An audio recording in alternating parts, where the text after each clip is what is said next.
जय श्री राम। प्रभु श्री रामचंद्र जी की कथा में आप सबका फिर से स्वागत है।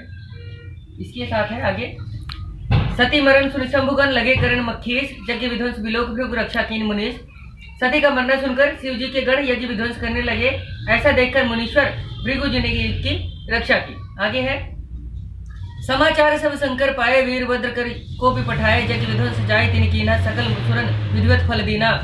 भय जग विदित दक्ष गत सोई, जस कछ शंभ विमुख कह होई, यह इतिहास सकल जग जानी, ताते मैं संक्षेप बखानी।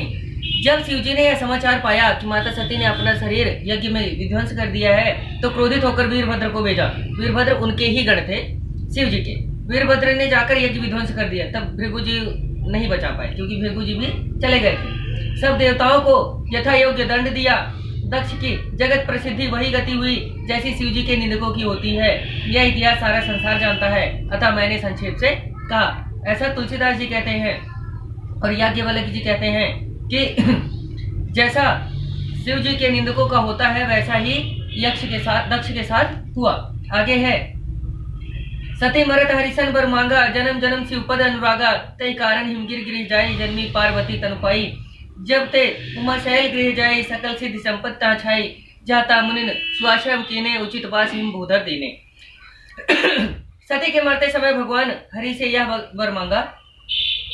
सती ने मरते समय भगवान हरि से यह वर मांगा था कि मेरा जन्म जन्मांतर तक शिव जी के चरणों में स्नेह रहे। इसी कारण हिमाचल के घर पार्वती के रूप में उनका जन्म हुआ। सती जी का वहां देहांत हो गया जब उन्होंने यज्ञ में अपने शरीर को जलाया, और उसके बाद फिर उन्होंने जाकर के पार्वती के रूप में जन्म लिया। जब से पार्वती जी हिमाचल के जहाँ जन्मी, तब से वहां सब सिद्धियां और संपदा छा गई। जहां तहां मुनियों ने आश्रम बना लिए, हिमाचल ने भी उनको उचित स्थान दिए। हिमाचल जो थे वो एक पर्वत थे। हिमाचल पर्वत के यहाँ जो है मुनियों ने आश्रम बनाया और वहां माता पार्वती का जन्म हुआ। सदा सुमन फल सहित सब द्रुम नव नाना जाति, प्रगति सुंदर शैल पर मणि आकर बहुभांति। उस सुंदर पर्वत पर सदैव फल फूल युक्त अनेक नवीन वृक्ष प्रकट हुए और बहुत प्रकार की मणियों की खानी प्रकट हुई। आज भी जब किसी के घर में कन्याओं का जन्म होता है, तो ऐसा कहा जाता है कि कन्या का जन्म बहुत उत्तम माना जाता है। वहां तो सीधा पार्वती जी का ही जन्म हुआ था। तो उस पर्वत पर, जहाँ पर वह पर्वत था, मतलब हिमाचल पर्वत पर, उस समय बहुत अच्छे फल फूल और अच्छे वृक्ष प्रकट हुए।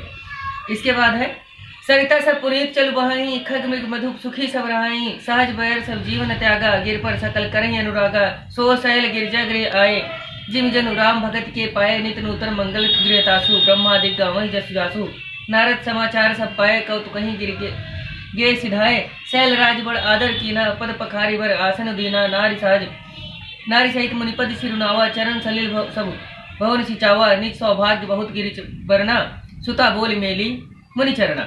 आगे है, सब नदियों को पवित्र जल बहने लगे। जब पार्वती जी का जन्म हुआ, तो वहां से उस पर्वत यानी हिमाचल पर्वत के पास से अच्छे नदियां बहने लगी, अच्छे पशु पक्षी आने लगे और वहां पर सुखी से रहने लगे। जब से माता पार्वती का जन्म हुआ, वहां आने से ऐसी शोभा हुई जैसे राम भक्ति के पाने से भक्तों की शोभा बढ़ जाती है। घर पर नित्य नए मंगल होने लगे, जिसका ब्रह्मादि भी यश गाते हैं। ब्रह्मा जी भी जिसका यश वर्णन करने लगे, ऐसे वहां पर नए मंगल होने लगे।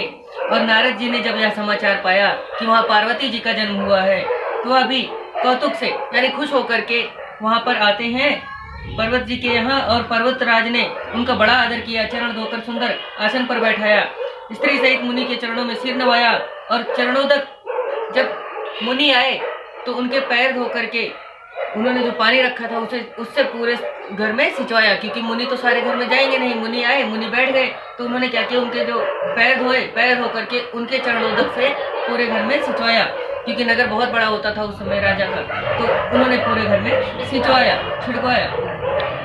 स्त्री सहित मुनि के चरणों में सिर नवाया और फिर अपनी कन्या यानी पार्वती माता को बुलाया और उनके चरणों में उनका सिर नवाया। इसी के साथ प्रभु श्री रामचंद्र जी की कथा में आप सबका धन्यवाद कि आप हमारे साथ बने हैं। जय श्री राम।